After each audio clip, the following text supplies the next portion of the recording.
Hi, and welcome to BCAT Special Election Coverage. I'm Sydney Boles. I'm here with Select Board member Jim Tigges, here for a forum on his run for his third term on the Select Board. Jim, thanks for joining us. Thanks for having me, Sydney. For those of us who don't know that much about your background, could you tell us a little bit about what led you to be on the Select Board? Sure. Growing up in the town of Burlington, I've been here since I was 5. Got involved in town as a child, played sports, went to school here, pretty much just never left here. Bought a house here, raised my children here. I went to Pine Glen, Marshall Simons, high school. My children went to the Pine Glen, Marshall Simons, same high school. So it's kind of neat having my children grow up in the same town as I did. And then I worked for the town. I was with the police department for a little over 32 years. I still work part-time for them, but retired 3 years ago, believe it or not. And I just love this town. I just never had any desire to leave it.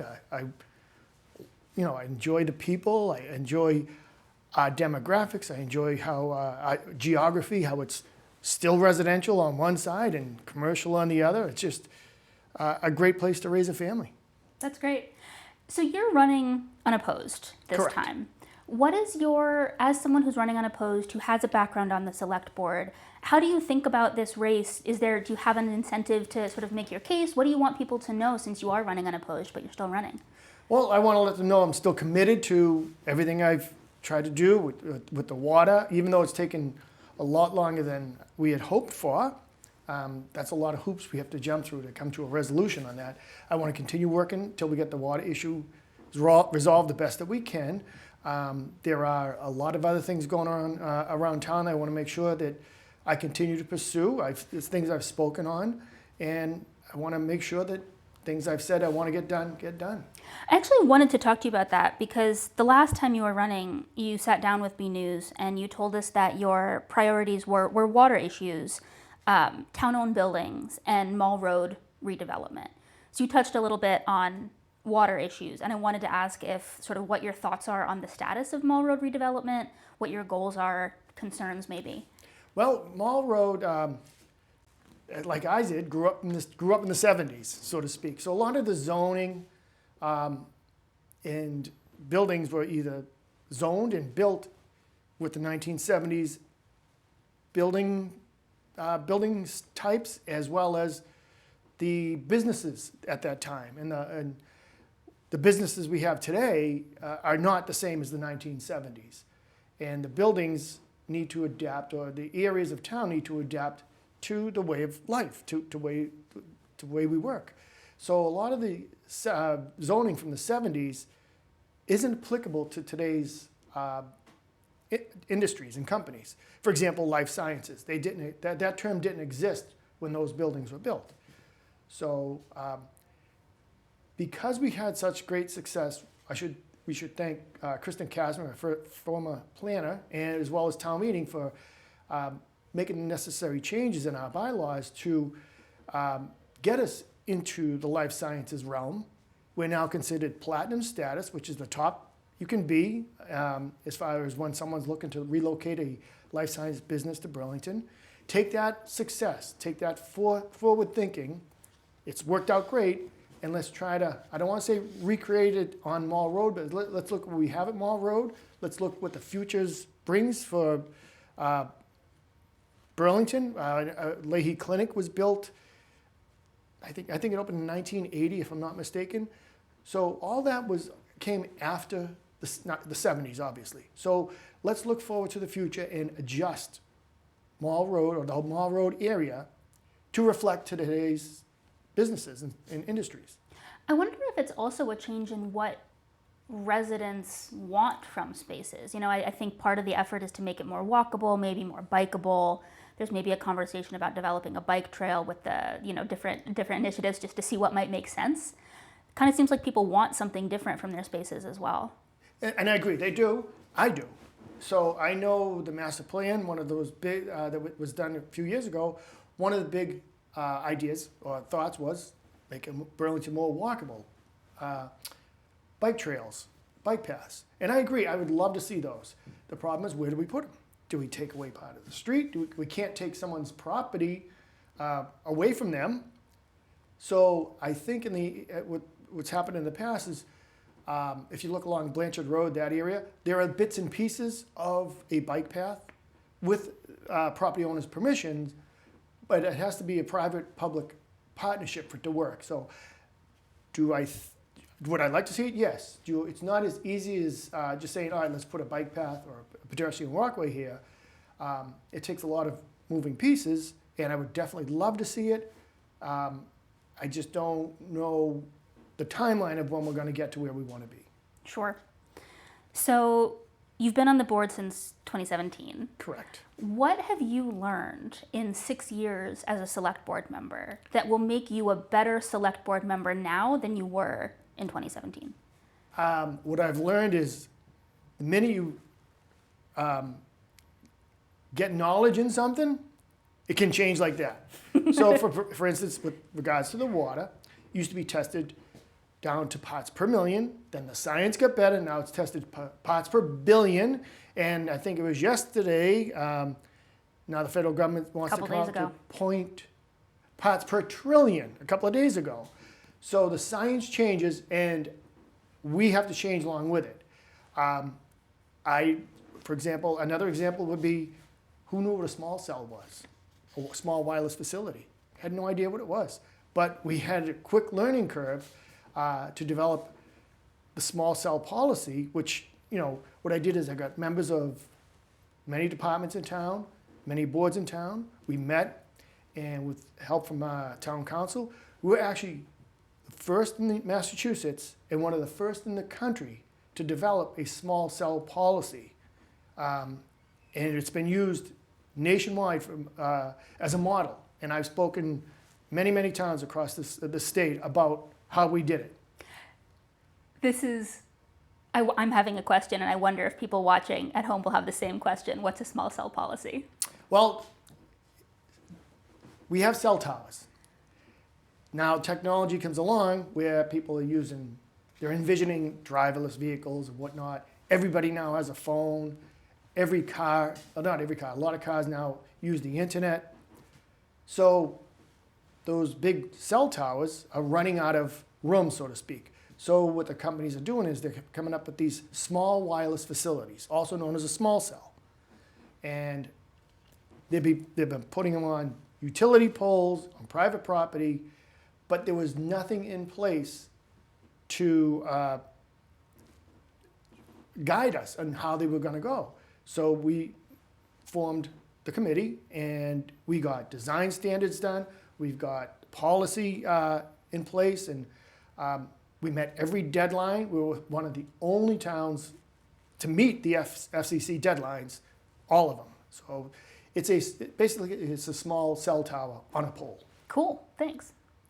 I want to look back a little bit, because the last time you ran was 2020, and we all survived a pandemic since then. What letter grade would you give the select board and yourself for navigating the town through that difficult time? I think it would be disservice if I said anything less than an A, because we had to shut down town offices. We had to still conduct business, transactions, permits. We still had to do everything without having an open building, so to speak. So again, learning curve, we've never gone through this before. We were still able to function in a pandemic. In fact, if I remember the correct number, I think during 2020, it was either 125 or 126 new businesses opened up in Burlington that year, during the first year of the pandemic. So I think that puts us on an A, because we were still able to function and move forward and open new businesses during that time. How much of that ingenuity, I guess, that creativity, do we take with us? Or how much of it is like, well, those are strategies that we used in the pandemic, if that makes sense? I just don't understand that question. Yeah, I guess I mean, do we put that chapter behind us, or do we say we learned some things and we're going to take them with us? Oh, definitely the part. Take whatever we learned We don't know if we're going to come across have another pandemic or emergency like that. Let's take what we learned. Let's find out what worked. Keep that in the back of our mind if it's needed, and then use that to go forward. And look at what we did wrong too. See what mistakes we made, and see how we can either reduce them or make sure they don't happen in the future. Sure.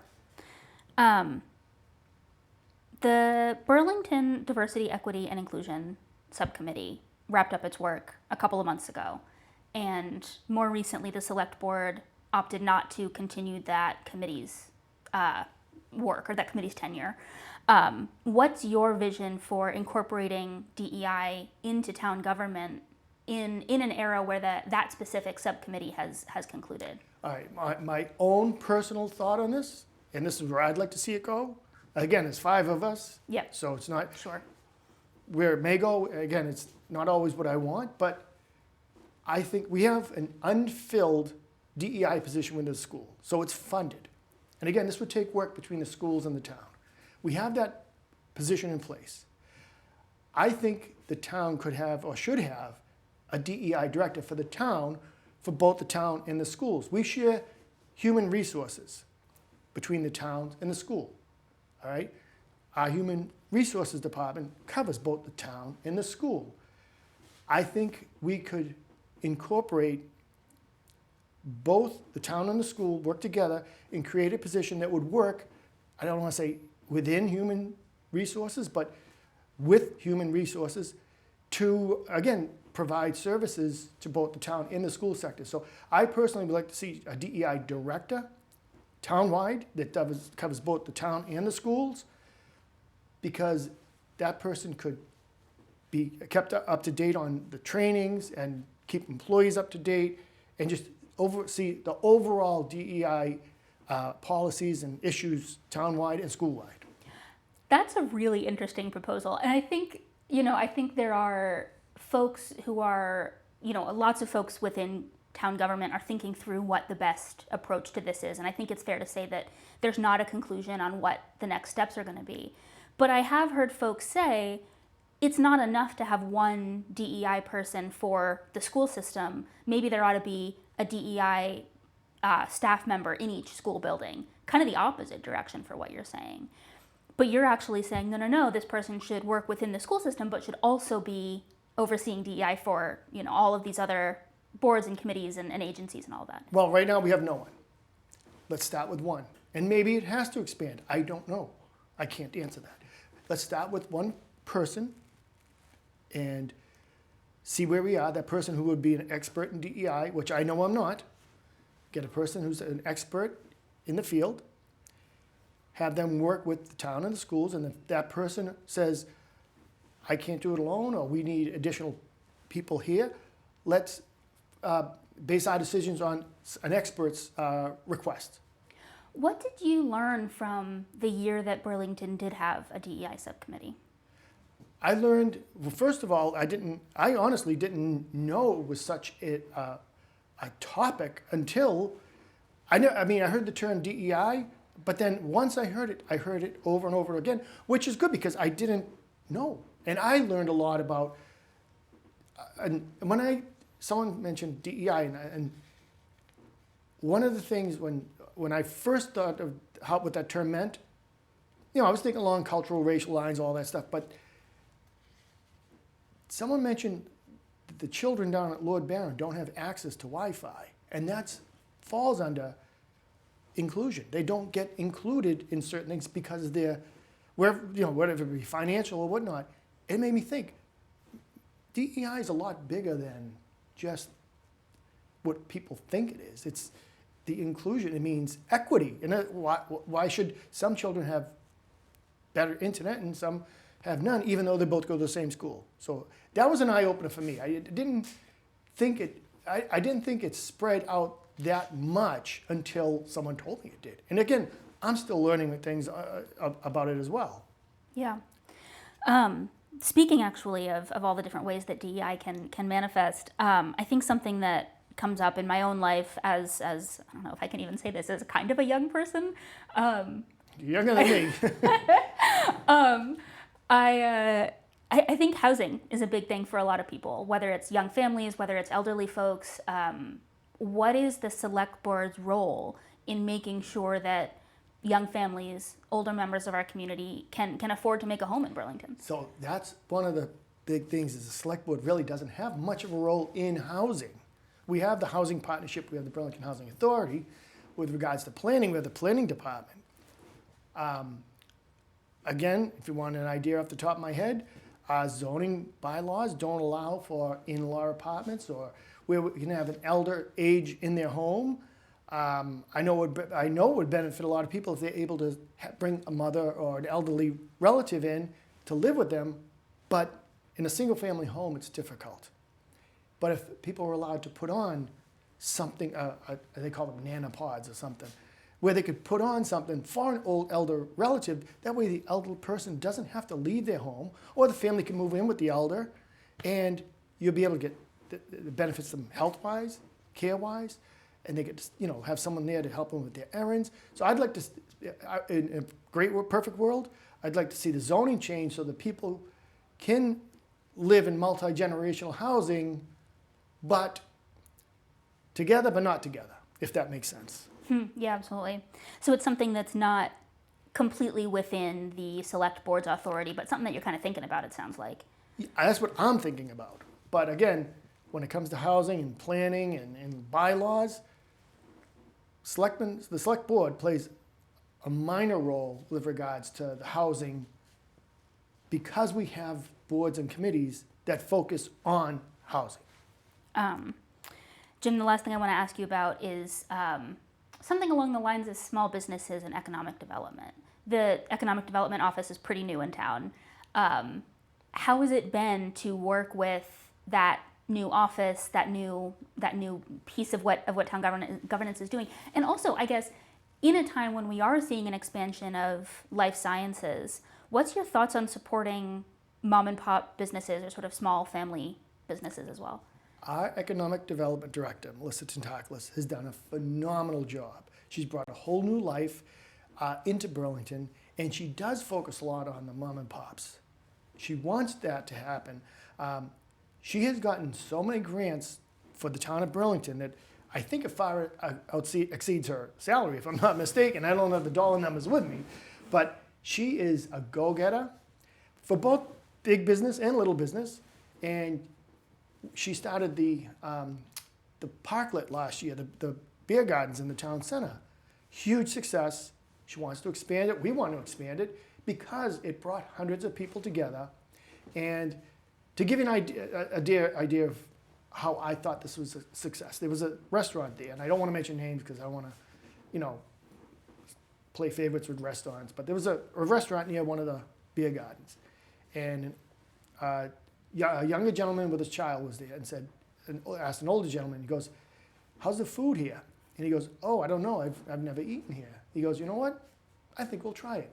So he was there for the beer garden, but he went to a local business, small business, spent money, because of he was there. And he was there because of the beer garden, but a business benefited by it. So that's the whole idea, is to get these little parklets going, to get these areas of town, and not just downtown, but all around town, to give them a spark every now and then.